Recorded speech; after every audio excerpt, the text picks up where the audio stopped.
So you're scrolling through social media and see this. Hurricanes love Florida in October. Of course you're going to click on it, right?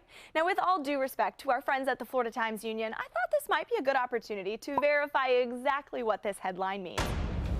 First things first, do hurricanes love Florida in October? Yes. Wilma in 2005, Matthew in 2016, Michael just last year. Those are a few recent examples of what the month of October can bring. Now, according to the National Oceanic and Atmospheric Administration, records dating back to 1851 show 11 major hurricanes have made a Florida landfall in October.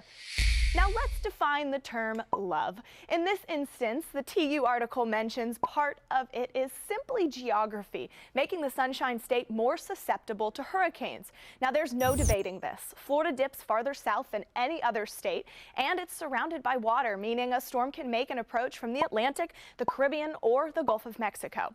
However, if we're going to define this love for hurricanes and Florida further, historical tracks for October show South Florida as more of a target.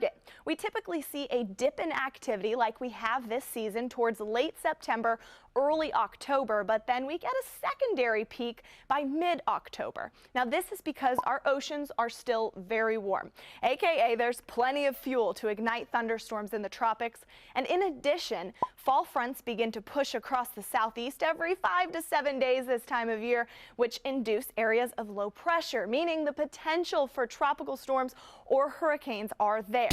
So again, hurricanes do love Florida in October, but specifically southern portions of the state. Remember to keep your guard up and always stay tuned to your FCN storm experts.